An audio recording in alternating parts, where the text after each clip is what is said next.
Race number 16 on the tour brings us to Toledo Speedway in Ohio, where Randy Copeland got his third pole of the season. Let's take a look at some of the action. Jet Beckham currently sits second in points coming into the night, and you know he's going to be a threat. He was as far back as 20th, but with this move he's getting closer to the top 10.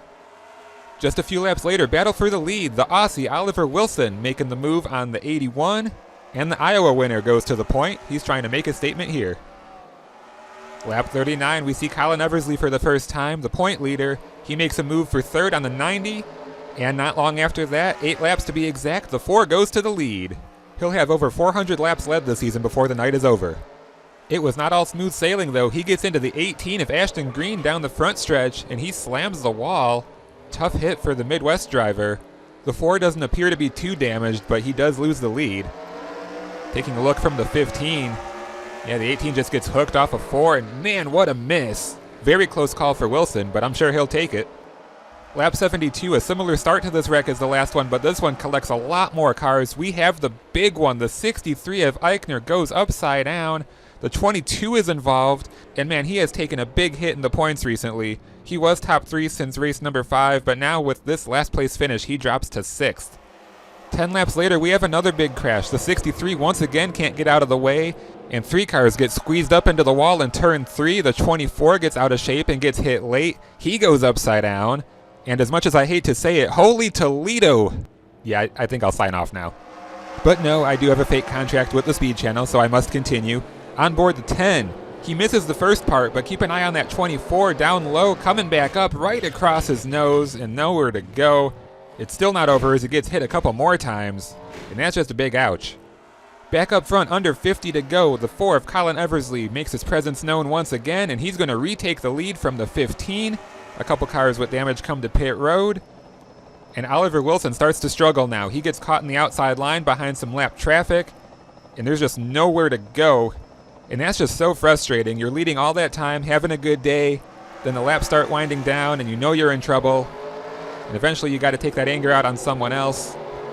Excuse me, pardon me, sorry not sorry, I'm kind of pissed right now. I need a Snickers. And through all that, look who made his way all the way up to second. Jet Beckham has entered the picture, and he is all over the back bumper of the 4, and we have a real battle to the finish. Inside 5 to go. But Michaela Shepard is going up in smoke in turn 1 and 2. This is going to be the race. She is not going to make it back around, and this race is going to end under caution. What a shame. That was shaping up to be a real good finish. But Colin Eversley is going to get his 5th win of the year in Toledo. On to Canadian Tire Motorsport Park for the next race. Man, that is a beautiful sight. PJ McCormick got his first pole of the year, but it didn't take long for Jerry Clark to get around him. Lap 10, and the man that's been good at every style of track makes his way to second, getting around the 29. Of course, that is Colin Eversley Jr.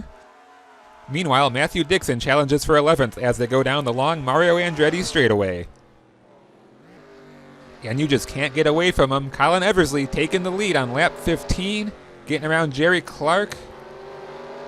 Just a strong-looking car. Great execution. Not so great execution here. 3 cars get tangled up, and Nate Kowalski goes off course. He's going to slam the wall on the outside of turn 8. No caution, but he does have a good bit of damage. Good battle just outside the top 10 between the 31 and 45. Just ahead of them is Chris Vaughn, who is still feeling pretty sore after his flip in Toledo, but he did win at Road Atlanta, so he's got some confidence coming into here. Don't look now, but someone might want to get the Jaws music playing. The 81 is on the move. He started 6th and is now looking for 2nd on Jerry Clark. Going to take a look to the inside, and Moss Corner just needs to carefully put the power down, and he'll have the pass completed in no time. This is all taking place outside the top 20, but I just wanted to highlight the big gaggle of cars we got going on here. Lots of racing all over this 2.5-mile road course in Bowmanville, Ontario. That's just how the Compact Pro Series does it. This is not how Bob Dembski wanted to do it. The 62-year-old is retiring at the end of the season, and he gets turned by Chris Vaughn's brother Robbie right into the tire barrier, and we have a caution. That leads to a 3-lap shootout to settle this one. The 4 gets a great restart and gets away. Jet Beckham also has a good restart and gets through some traffic, making his way up to 4th. The problem is the guy he's chasing in points is leading the race. Randy Copeland tried all he could, but no one was going to catch the 4-car at Mosport. Colin Eversley gets his series-leading 6th win of the year, and he extends his point lead to 25 over Jet Beckham. You almost wonder if that could be the nail in the final coffin for Beckham's season, unless he does something truly special in the last few races. Forget the Oxford Dictionary, we're going to the 3/8 mile Oxford Plains Speedway in the great state of Maine for this fall classic. After a side-by-side battle, the 17 finally clears the 81 for second. Like I just said, he has to make something happen. But the 22 says not so fast. Walter Hansen is looking aggressive early. He sticks his nose under the 17, and he's going to get to second. He's still trying to make up what he lost after Toledo. Lap 32, we have our first caution of the race. The 99 of Leighton Mitchell gets shoved into turn 3. A couple other cars collected. That's Ashton Green and Michaela Shepard.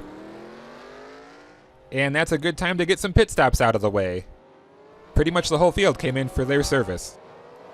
In the commotion of the restart, somewhere in there, the 17 gets around the 6 for the lead. Lots of cars at the tail end of the lead lap caused a big jumble.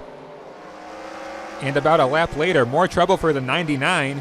He gets turned into turn 3 by the 27, and Kowalski goes way off course and into the outside wall. And as the caution comes out, whoa, what do we have going on here? We got some beef. The 22 and the 47 get together. I'm not sure what that was about. Stephen Lawrence was called to the hauler after the race. Moving on, we have a huge wreck. The 31 hard into the outside wall. A few other cars collected. On board Frankie Lundquist, you're just driving along, minding your own business, and just get turned to the right. Nothing he could do about it. Fortunately, he was okay. Looking from above, close call for the point leader. Getting himself 3 wide with some slower cars.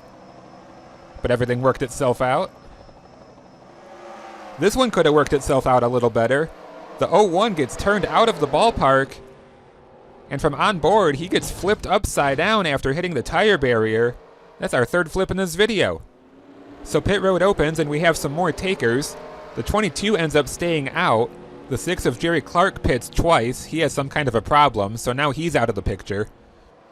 And then a little bit later, there's a lot to unpack here. The 99's coming out of pit road, which caused a stack up. The 76 gets turned in the process.